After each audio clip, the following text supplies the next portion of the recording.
everyone, it's Daniela, but you can call me Danny, and today I am back with another video. Baby, we don't need no money, no worries tonight. Start a party in the living room, turn it up until we feel it through.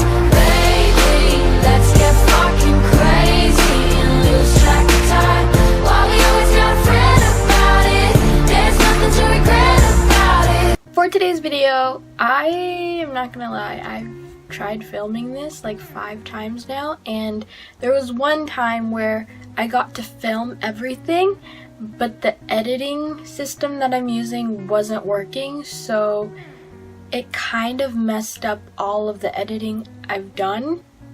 And with that, I just decided to film on my phone rather than with my camera because I feel like it would be easier to film. I just wanted to explain some cultural differences that I saw in the Philippines compared to what I'm used to here in America. In explaining the differences, I also just wanted to add on just some experiences that I went through while being in the Philippines. Also, at the end, there will be bloopers / mid-video experiences that I took on Snapchat and Instagram, so stay tuned for that. So without further ado, let's get into the video. I've been trying to come up with the differences that I've seen, and so far I don't have many, but I have some, so hopefully throughout this video I can think of more as I'm explaining what happened. The first difference that immediately came to the top of my head is that if you want to start a conversation with someone, whether that be through texting or just talking, you would have to say good morning, good afternoon, or good evening. There was this one instance where I was checking up on something at an office at the school I went to. In real life, I have a really quiet voice to the point where if I'm talking normally, at times people don't hear me. So while I was at that office, there was a teacher that was helping me, and right as we started the conversation, I said good evening, but she didn't hear me, and she kept emphasizing good evening, good evening. And I was like, oh, sorry, good evening. I said it before I started the conversation, but I don't think she heard me, so. Another incident is that when I'm texting like family members or friends, they start the conversation with good evening or good afternoon or good morning. Another difference that I noticed was that the grading system was just a tad bit different. We would take exams, and at times either the students would grade it or the teachers would grade it. I'm just gonna put a scenario in because this is the only way I can explain what happened. We took a test, and this test ended up being graded by the students. As we were grading it, I put stars next to the correct answers, and I put strikes, like a line through the number, with answers that were wrong. Apparently you're supposed to put strikes over the number that is correct and circle the number that is wrong.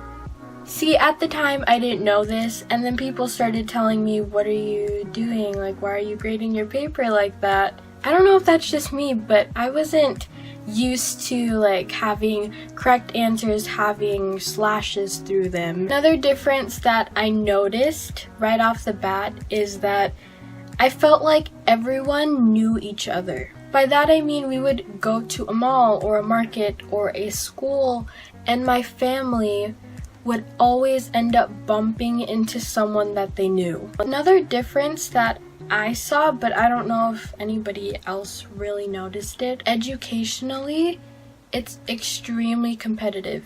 I understand that all schools are competitive because we're all trying to be the top student and trying to top everyone around us and be the best. But for me, this was a whole nother level. Up till now, it still confuses me as to how students still find the time to have social lives outside of school. I remember starting the first couple of weeks of school, and I was already struggling. It wasn't that I didn't understand the topics, it was more so that I couldn't find the time to do anything. I felt like with all the hours I put into studying, I still didn't have enough hours in the day to study, if that makes any sense. Most times of the week, I would be at school from 7:30 in the morning to 8:30 at night in just non-stop classes, and only have about 30 minutes in between classes to either go get a snack or just to study even more. It may seem like I'm over-exaggerating this, but I honestly felt like I was dying emotionally and mentally. It was really hard for me because right as I went to the Philippines, I started school around that same week, so I was still adjusting culturally. As I went into class, I would make it seem as though I was this confident person, and in reality, I was having a bunch of mental breakdowns. It felt like I didn't have time to do anything. I would go to school at 7:30 in the morning, end school at 8:30 p.m. and have classes that whole day and only have about 30 minutes to an hour intervals between each class. Between those intervals of 30 minutes to 1 hour, I would either get a quick snack or just go straight to the library and study everything and as much as I could to get ahead. But what frustrated me even more is that despite me studying a bunch, I still couldn't keep up. And after my school day was over at 8:30 p.m., I would go home and study until like 4 or 5 in the morning, and then only have 30 minutes to an hour to sleep, then go back to school. Just talking about it right now makes me so irritated. So, again, these are just my opinions, so I'm not trying to purposely bash anyone or offend anyone. There's other differences that I've noticed, but I'm gonna end on this one. The last difference that I noticed is that if you're a foreigner, people are going to treat you differently. Honestly, it just depends on the people around you, but I was treated both bad and good. My bad situation was that I felt like people were either uncomfortable, forced, or just didn't want to socialize with me at all. There's a pageant that I participated in, and I will insert some pictures here. But the thing is, during that pageant, I didn't know who was being truthfully real to me or flat out being fake. It sounds pretty harsh, but I swear, if you were there, you'd probably think the same thing. A good experience is that I actually met a bunch of new people. I'm not going to mention their names, but I just wanted to say thank you because you made me feel welcome in a time when I felt like I was an outcast. And that is where I will be ending the video. I might post a part 2, so stay tuned for that, and I really hope you enjoyed it. Thank you again for watching, and I will see you next time.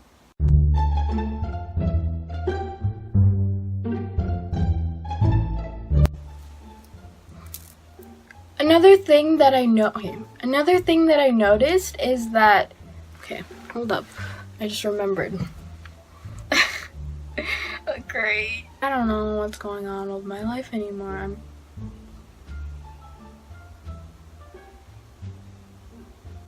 Ooh, I got an idea.